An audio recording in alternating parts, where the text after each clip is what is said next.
Like all forms of a media production, they aim to tell some kind of story.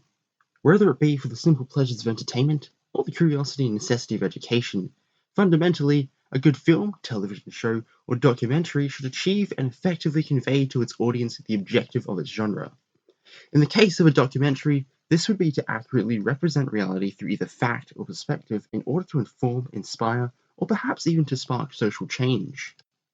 Unlike fiction, this non-fictional genre must work to capture and make use of what already exists. It might compile factual, documented information and footage to inform an audience on a relevant topic, or it may grant us a window into the lives that some people may lead. What separates the types of documentaries and puts them into their modes, however, are the production and stylistic techniques and conventions that are employed, along with the objectivity. They may be governed by the subject matter or chosen for an entirely different reason.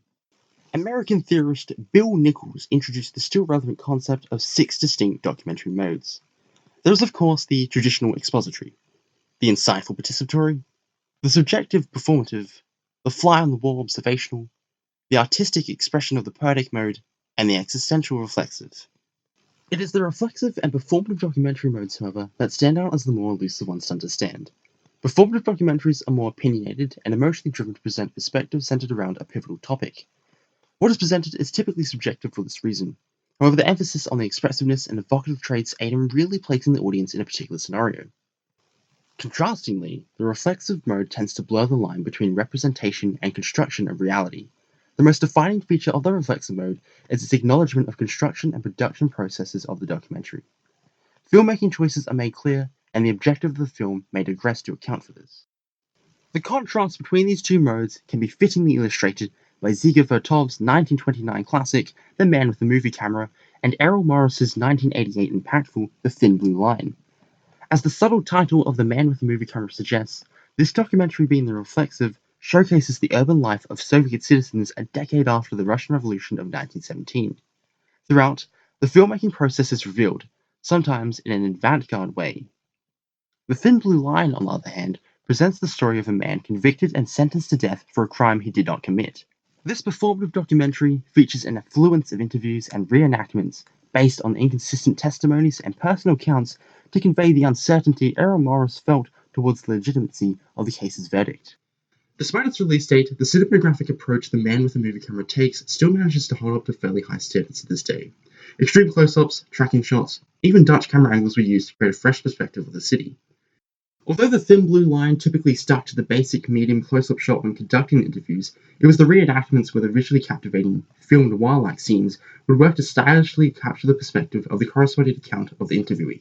Where a soundtrack is used to accompany these reenactments to help accentuate the tone and atmosphere of the suspense to really place the viewer in the experience, just as a film would, The Man with the Movie Camera, however, is a silent film. The soundtrack, of which there were many, came much later. This, however, doesn't change the fact of truly how significant the accompanying sound can really complement the tone. Some of the industrial scenes would have this stark mechanical feel, whereas the sped up shots of a crowd can create a busy, energetic flow. Among such chosen forms of editing, the film is also prevalent in juxtapositions, jump cuts, freeze frames, split screens, as well as double exposure.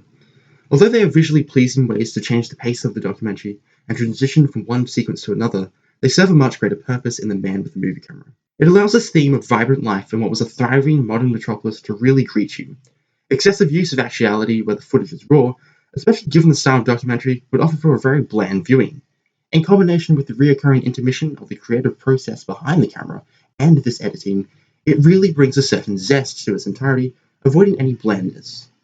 When it comes to the editing in The Thin Blue Line, beyond the triviality of editing's basic purpose, this documentary uses it primarily to stylize the performative reenactments to convey a point in the story of the chosen perspective, and other times just plainly for aesthetic.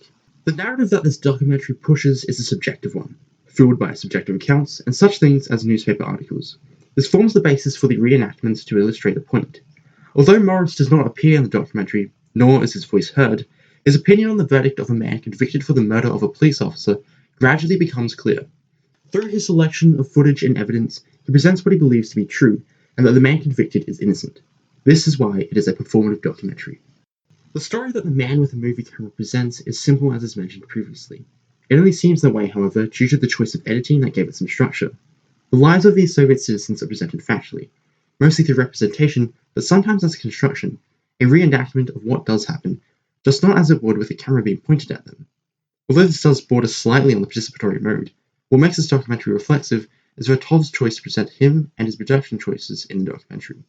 The Thin Blue Line aims to convey to the audience an experience and a question. At the end of the documentary, the audience is prompted by this mode to contemplate their subjective take on the issue.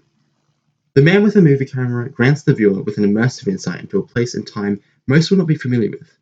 As any reflexive documentary does, however, it also challenges the viewer's impression of reality. The Thin Blue Line was impactful because it contributed to the release of an innocent man, prompting further discussion on the issues that surround the justice system. The Man with a Movie Camera is a classic because it was one of the first to really push the boundaries and change what most people thought of cinema. These are the legacies such documentaries leave. Regardless of its mode, the impact a documentary can leave is truly phenomenal.